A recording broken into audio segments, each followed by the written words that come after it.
અહેમદાબાદ મિત્ર ન્યૂઝની ટોપ 10 ખબરોમાં આપનું હાર્દિક સ્વાગત છે. નારણપુરા બાદ દિલ્હી દરવાજા પાસેનું શૌચાલય કોઈએ તોડી પાડ્યું. અમદાવાદના નારણપુરા વિસ્તારમાં દુકાનની આગળના ભાગે રહેલું સરકારી શૌચાલય ભાજપ યુવા મોરચાના કાર્યકર્તા દ્વારા તોડી નાખવામાં આવ્યું હતું. જે ઘટના બાદ હવે અમદાવાદમાં કેટલીક જગ્યાએ બારોબાર કોર્પોરેશનની મંજૂરી વિના શૌચાલયો તૂટી રહ્યા છે. દિલ્હી દરવાજા વિસ્તારમાં લીમડા ચોક નજીક 4 રસ્તા પર ખૂણામાં એક સરકારી શૌચાલય આવેલું હતું. મ્યુનિસિપલ કોર્પોરેશનની મંજૂરી વિના કોઈ વ્યક્તિ અથવા કેટલાક લોકોએ ભેગા મળીને આ શૌચાલય તોડી પાડ્યું હોવાનું સામે આવ્યું છે. જે તે સમયે મામલે કાર્યવાહી ન કરવામાં આવી અને સમગ્ર મામલો દબાવી દેવામાં આવ્યો હતો.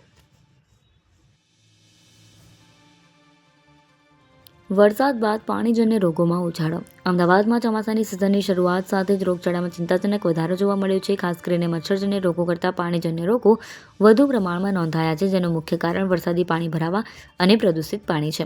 પૂર્વ વિસ્તારના સરસપુર, હાથીજણ, વટવા અને ખાડિયા આસપાસના વિસ્તારમાં કોલેરાના 6 જેટલા કેસો નોંધાતા તંત્ર સક્રિય બન્યું છે.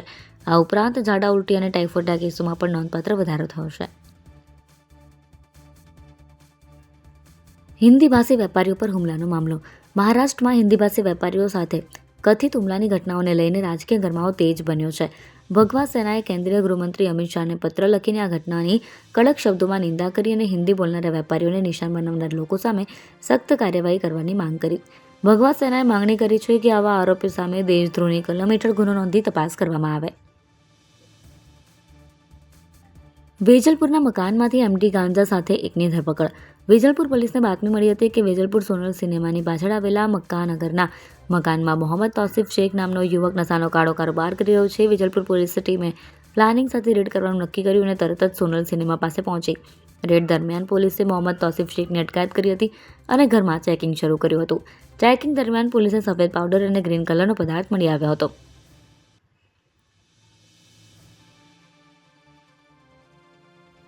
નવજાત દીકરાને રમાડી બહાર આવતા જ મોત મળ્યું.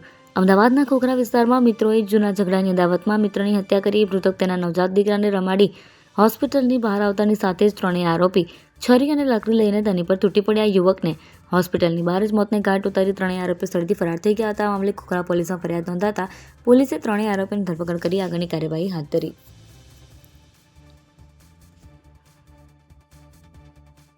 અંગત અદાવત બની હત્યાનું કારણ.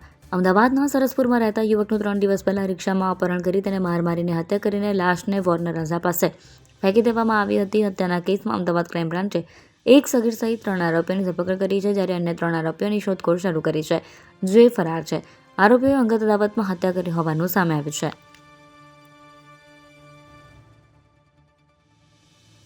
14મા માળેથી ન કૂદાય, હું તો બીજા માળેથી કૂદીશ. અમદાવાદના જગતપુરમાં ફ્લેટના 14મા માળેથી 21 વર્ષીય યુવતીએ પ્રેમી સાથેની અંગત પડનો વિડીયો વાયરલ થતાં મોતને છલાંગ લગાવી હતી. આ યુવતીનો એક વિડીયો સામે આવે છે જે જૂનો હોવાનું કહેવાય છે.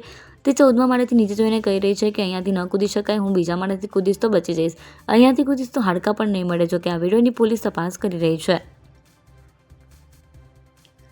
ડિજિટલ અરેસ્ટના 2 આરોપીની ધરપકડ. બહેરામપુરામાં રહેતા નિવૃત્ત વૃદ્ધને ડિજિટલ અરેસ્ટનો શિકાર બનાવીને ગઠિયાએ રૂપિયા 3 લાખ ખંખેરી લીધા. આ અંગે કાકડાપીઠ પોલીસે ગુનો નોંધી તપાસ કરી, જેમાં આરટીજીએસના આધારે પોલીસે 2 આરોપીને ઝડપી પાડ્યા હતા. પોલીસ આરટીજીએસ દ્વારા ટ્રાન્સફર થયેલા રૂપિયાની લિંકથી આરોપી સુધી પહોંચી હતી. આ કેસની તપાસ દિલ્હી સુધી પહોંચી છે.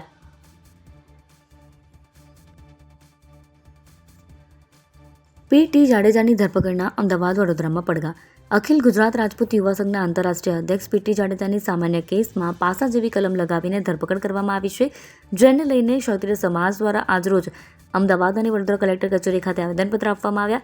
ક્ષત્રિય સમાજના ભાઈઓ અને બહેનો દ્વારા કલેક્ટરને મળીને આવેદનપત્ર આપીને માંગ કરી હતી કે પી.ટી. જાડેજા સામે લગાવેલા આરોપો ખોટા છે, ખોટી રીતે હેરાનગતિ કરવામાં આવે છે. જો જલ્દીથી તેને છોડવામાં નહીં આવે તો ઉગ્ર આંદોલન કરવામાં આવશે.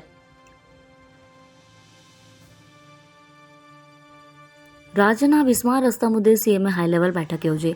ગુજરાતમાં હાલ મોટાભાગના શહેરોમાં ધોધમાર વરસાદના કારણે રસ્તાઓ બિસ્માર બન્યાની ફરિયાદો ઉઠી છે. રસ્તાઓ પર ખાડા પડી જતા લોકો પારાવાર મુશ્કેલીનો સામનો કરી રહ્યા છે. ત્યારે મુખ્યમંત્રી રાજ્યમાં ચોમાસાના કારણે રોડ, રસ્તા, પુલો અને હાઈવેની સ્થિતિને લઈને ગાંધીનગરમાં હાઈ લેવલ બેઠક યોજી હતી.